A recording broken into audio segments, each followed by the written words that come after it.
Okay, turning now to the Democrats in the state of New Hampshire, possibly the only real primary that we're going to get this time around. Polls are looking interesting. So it's a very difficult state to poll, especially because you've got Biden running this strange write-in campaign. But things are not looking terrible for Dean Phillips. Let's go ahead and put this up there on the screen. This is a brand new poll. This is from ARG, the American Research Group, rated as C+ from 538. But they actually show Joe Biden at 54% for a write-in. Dean Phillips at 32%. 7% say they are undecided, 4% other, 3% for Maryann Williamson. So, I mean, it's kind of interesting that Phillips has seen a surge, at least in recent times. And Phillips himself is really like opening up all the stops in terms of the stop Biden argument in the same terms that I think Cenk Uygur has talked about here on our show and others. He's like, look, there's just no way that this man can beat Trump. I just don't see it at all. He believes it apparently so much. He's even willing to float a no labels bid. Let's put this up there. Pretty interesting. Basically saying that if Biden is going to rig the primary against him, that on Saturday, he said he would even consider running on the ticket of no labels, which is that centrist group who we've interviewed here in the past, exploring an independent bid against Biden and against Trump. This was in a New York Times interview. He said for the first time that he was considering it, that he was in regular communication with the group's chief executive, and that, quote, Democratic allies of President Biden have been alarmed by no labels, worrying that any candidate it runs could siphon off votes for him. Phillips said this specifically. People are criticizing them because they believe whomever will offer on their ticket will hurt Biden. That's false. If they put someone at the top of the ticket who could actually drive votes away from Donald Trump, every Democrat in the USA should be celebrating it. They have not made that determination. So he's running, very much on the rigged primary, saying that he's somebody who he thinks that Biden certainly just can't win against Trump at all. I actually don't think that's necessarily true, which is, it's funny. The electability argument has been made by Dems against Biden and by DeSantis and Haley against Trump, and yet every poll shows that the two of them are probably the strongest that they've been able to put up from their own parties right now, which is pretty difficult for them. You mean that you think they're the strongest candidates to win in the general election? I disagree with that. Well, no, within their own parties against each other. I mean, for example, the idea that Trump cannot win against Biden is ludicrous because we've seen poll after poll that shows that he possibly can. Yeah. Biden as well. I mean, Biden certainly polls pretty well against Trump. We've seen the recent Quinnipiac poll. Yeah. I'm not saying they're the best by far, but I'm saying within the realm of like what's available right now, the two of them have certain strengths that some of these others don't have. I mean, I do think, so like generic Democrat, that's different. Dean Phillips is like the living embodiment of generic Democrat, does better than Joe Biden. Generic Republican, and Nikki Haley in most polls does better than Donald Trump does against Joe Biden. So I think if the Republicans nominated either Ron DeSantis or Nikki Haley, which obviously DeSantis is not an option now and Nikki Haley is barely an option at this point, I think they would easily beat Joe Biden. I don't think he would even stand a chance. I think probably the only candidate that he has a chance against is Donald Trump. Right. And Trump, I mean, likewise, probably the only candidate he really stands a chance against is Joe Biden because of his weakness.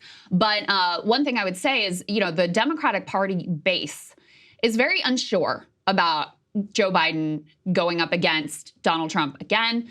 They feel very unsure that he can win once again. They feel very unsure about his capability of serving another full term in office.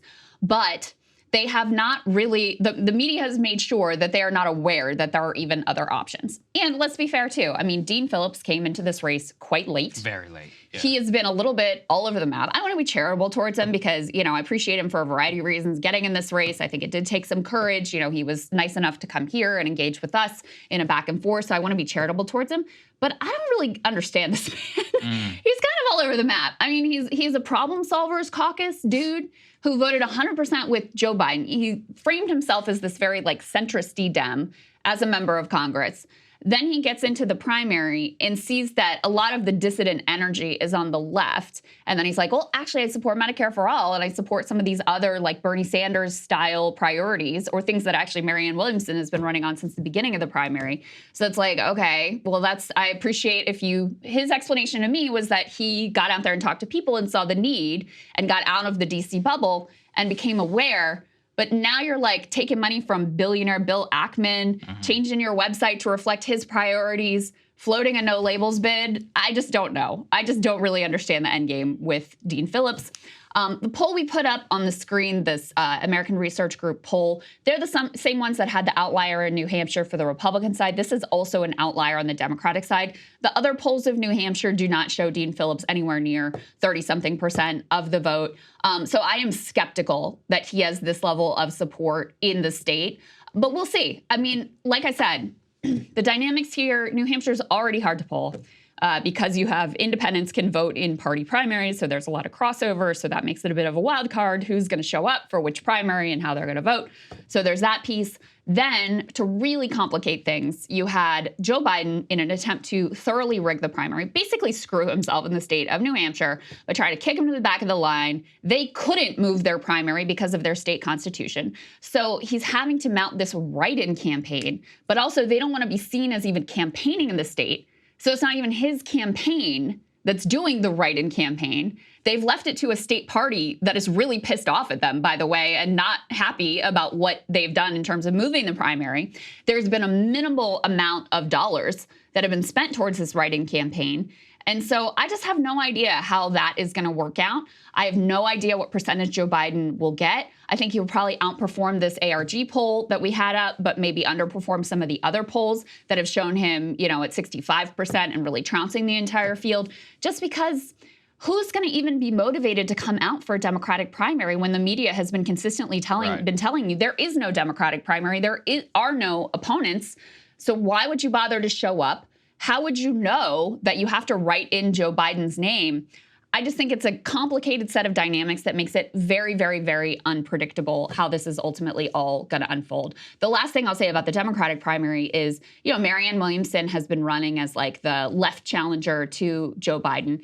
And, you know, she's come out with regard to the unconditional support for Israel. She's come out, she's voiced dissent, she's called for a ceasefire. But I think she had a real opportunity to lean into that issue, to really make that a centerpiece, because in terms of the energy and the opposition to Joe Biden, especially among young voters, especially among left-leaning voters throughout the Democratic coalition, this has really become a lightning rod and, you know, a real central focus of dissent and of upset against him, to the point that many young voters who were with him last time around are saying there is absolutely no way I could support this man. And in the sign of the fact that she failed to make this an issue that she was sort of identified with and, you know, synonymous with and seen as being a consistent advocate on, the fact that there's this write-in ceasefire campaign going on where people are being encouraged to, instead of voting for any of the candidates on the ballot, to literally write in the word ceasefire just as a protest against Joe Biden.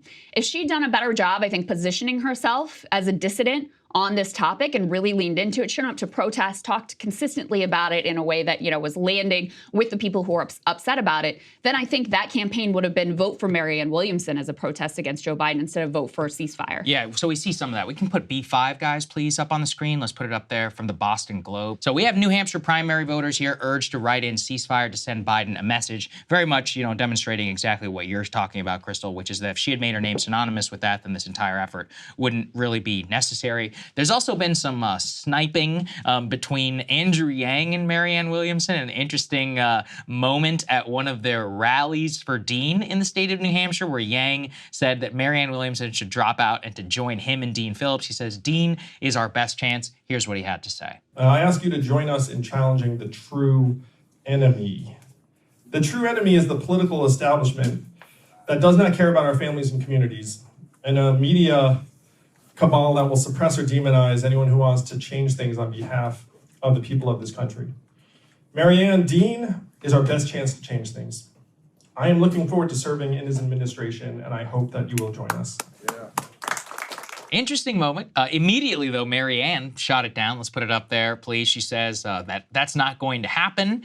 She tweeted out, quote, "Wow, Andrew Yang, the days of a woman stepping aside on the assumption that a man can do better of the job are over. Deeply disappointed in you guys, and the answer is no." To which Dean then somehow walked back. Let's put the final element here. He says, "I respect Maryann Williamson, a woman of courage, conviction, and strength. I hope she stays in the primary with me as we shine light on American American suffering, propose solutions, and promote democracy while our party suppresses it. So not exactly sure what happened there. My guess is that Andrew talked a little bit off script, and then everything had to be walked back. But in general, as you said, Maryann squandered a moment a bit there by not kind of consolidating all of the progressive and young energy. It would have been interesting too, because it would have been like an actual test of how strong any of that is even on the ballot in a Democratic primary. Now it's just dispersed right in, ceasefire this, plus Dean, and all of that. And Biden, I mean, who knows? Like you said, going in a presumptive election where you're not even on the ballot to go right in Biden is a weird thing to do.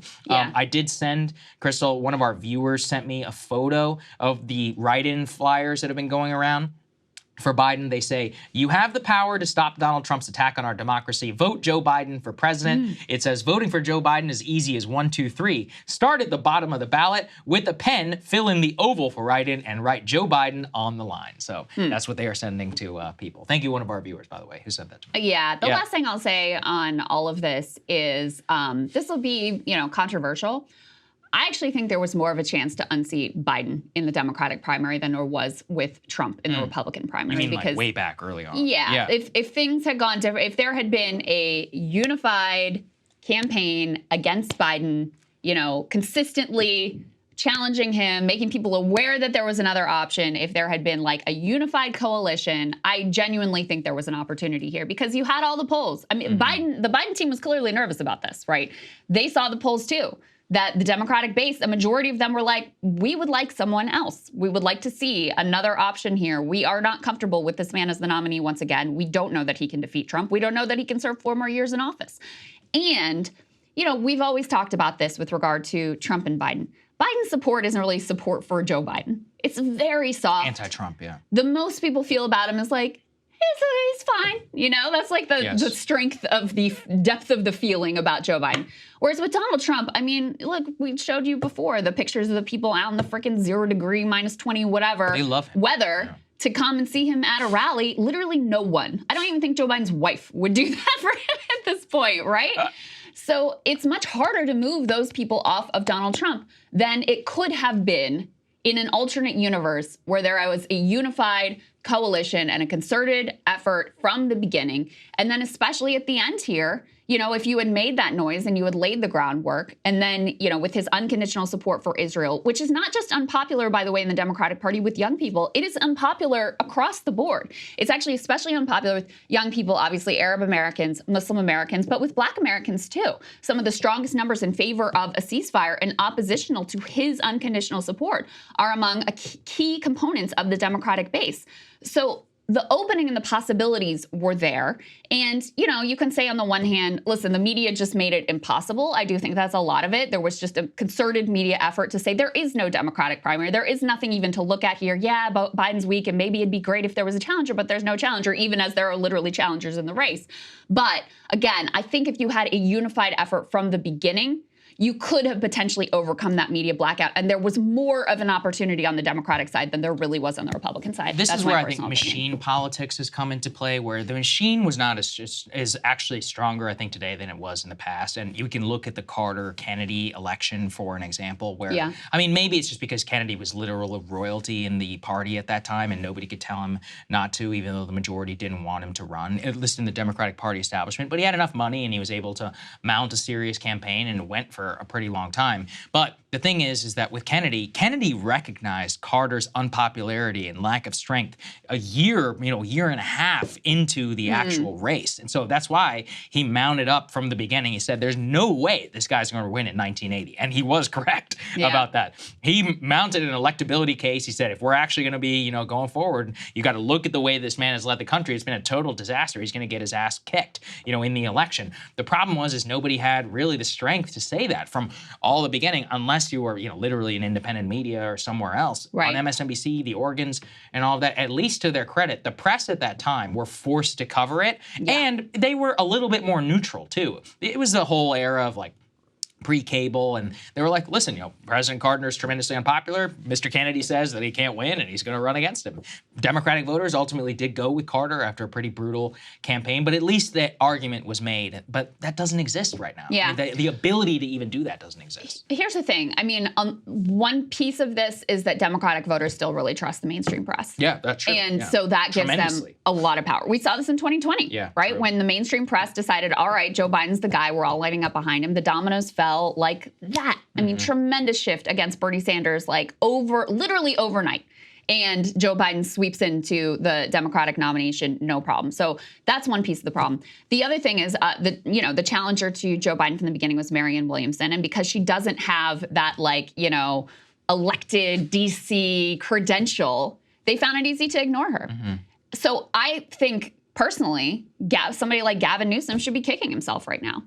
I think if you had someone who was like a governor, like Gavin Newsom or Gretchen Whitmer or whoever, who the media had built up as a quote unquote, certified serious person, and they had the right credentials and whatever, I think it would have been very difficult for them to completely ignore what was going on there. And I personally think there was an opportunity for someone like that if they jumped in the race early on and were consistently making the case in a nice way, not a mean way against Joe Biden, but about listen, he's right that democracy is on the line. He's right that Trump is this existential threat. He's right that we have to do everything we can to win. Thank you for doing that for us in 2020. Now it's time to hand the ball off to the next generation who is more able to do that in 2024.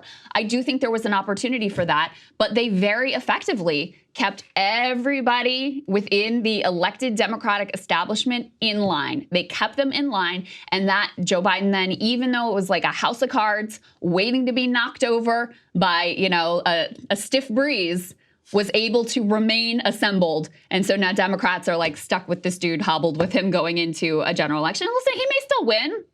Trump is also a terrible candidate, and people really hate him. He may still win. But they have made it so much less certain and are playing an incredibly weak hand with a man who, consistently can't formulate a sentence. They can't be confident in putting him out even for the friendliest of interviews. He's incapable of campaigning. If he does do debates, it's going to be a bloodbath against Donald Trump. This is the hand that Democrats have decided to play. Well, Krystal, look, if he does lose, at least you can say, I told you so. And I will say, a lot of people like Newsom and Whitmer and all them, they're going to have a lot less credibility if he does lose, because people will be like, hey, man, where the hell were you? And in that chaos, from the ashes rise the phoenix. So you never know. Listen. I mean, I can be very hopeful. The more likely is that we're going to come up with Russiagate 9.0, and that we'll have a whole an entire different scenario where, some fake stop the steal on the Democratic side. That's actually the most likely scenario, given what happened in the past. There's nothing I can cheer for at this point. It's just we'll see what happens. I enjoy chaos, personally. Hey guys, if you like that video, go to breakingpoints.com, become a premium subscriber, and help us build the best independent media organization on the planet. That's right. We're subscriber funded. We're building something new. We want to replace these failing mainstream media organizations. So again, to subscribe, it's breakingpoints.com.